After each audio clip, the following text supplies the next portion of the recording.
สบ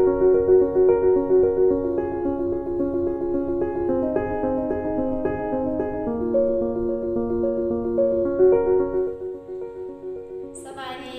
มื้อนี้ข้าพเจ้าสิมาเว้าเกี่ยวกับวิธีสอนแบบซีเน่ซึ่งจะมีเนื้อในและขั้นตอนการสอนแบบไหนนั้นเฮาไปติดตามชมนำกันเลย 1. ความหมายของวิธีสอนแบบซีเน่แม่นวิธีสอนที่ใช้ซีเน่เป็นรูปการสอนที่มีเป้าหมายเพื่อฝึกทักษะให้ผู้เรียนและให้ความรู้เบื้องต้นแก่ผู้เรียนเพื่อให้ได้ตามจุดประสงค์ที่กำหนดไว้ 2. จุดประสงค์ของการสอนแบบซีเน่ 1. แม่นเพื่อให้นักเรียนมีความรู้ความสามารถและทักษะพื้นฐานตามที่กำหนดไว้ 2. เพื่อให้นักเรียนสามารถปฏิบัติเวียกงานได้อย่างเป็นลำดับขั้นตอนจนบรรลุตาม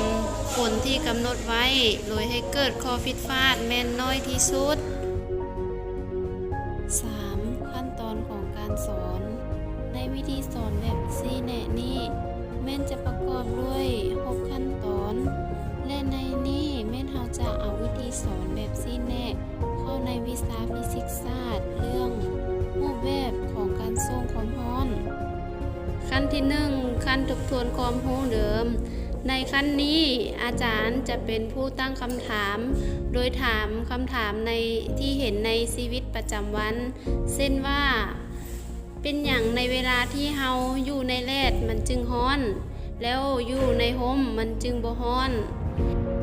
แล้วอาจารย์จะให้นักเรียนอาสา1หา3คนลุกขึ้นตอบแล้วพร้อมกันอภิปราย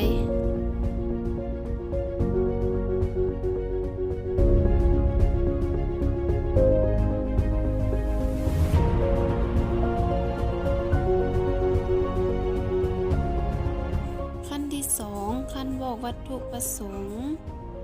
ในขั้นนี้แม่นครูจะได้กล่าวบอกว่าในชั่วโมงเรียนนี้นักเรียนจะได้ปฏิบัติอย่างแน่เช่นว่าจะได้มีการแบ่งกลุ่มเฮ็ดกิจกรรมการทดลองเกี่ยวกับการนำความร้อนขั้นที่3ขั้นเข้าเนื้อหาใหม่หลังจากที่ครูได้กล่าวบอกวัตถุประสงค์แล้วก็จะได้นำพานักเรียนเข้าสู่เนื้อหาใหม่และในขั้นนี้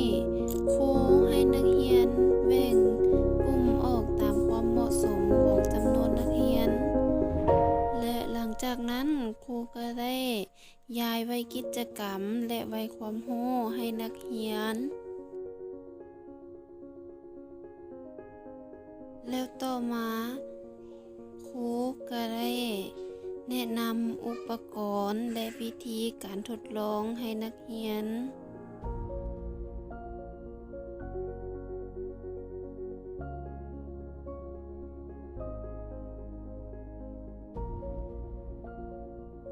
ขั้นที่4ขั้นฝึกโดยการซีเน่ในขั้นนี้แม่นครูจะต้องได้เลาะติดตามเบิ่งกันเฮ็ดกิจกรรมของนักเรียนแล้วให้นักเรียนถามข้อที่ยังบ่ทันเข้าใจแล้วสังเกตการตั้งใจของนักเรียนในการปฏิบัติกิจกรรมนั้นเพื่อที่จะประเมินการเฮ็ดกิจกรรมของนักเรียนไปนำขั้นที่5ขั้นฝึกโดยอิสระในขั้นนี้ครูจะได้ให้นักเรียน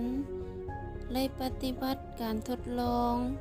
ด้วยตนเองโดยจะมีหัวหน้ากลุ่มเป็นผู้นำพาและครูจะเป็นผู้ตรวจสอบและติดตามการเฮ็ดเวียกของนักเรียนจากที่นักเรียนได้ปฏิบัติการทดลองและตอบใบกิจกรรมแล้วนั้นครูจะได้ให้นักเรียนส่งใบกิจกรรมให้ครู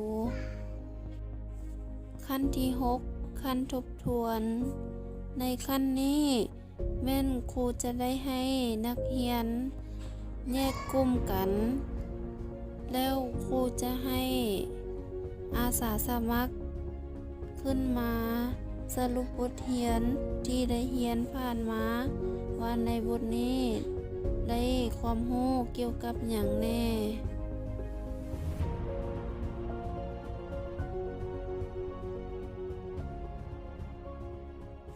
หลังจากที่ครูให้นักเรียนขึ้นสรุปบทเรียนที่ได้เรียนมาแล้วครูก็จะเป็นผู้ย้ายใบประเมินบุคคลให้นักเรียนประเมิน โดยจะให้แต่ละคนเปลี่ยนกันประเมินให้กันจากที่นักเรียนประเมินแล้วอาจารย์ก็ให้นักเรียนขึ้นสุ่ม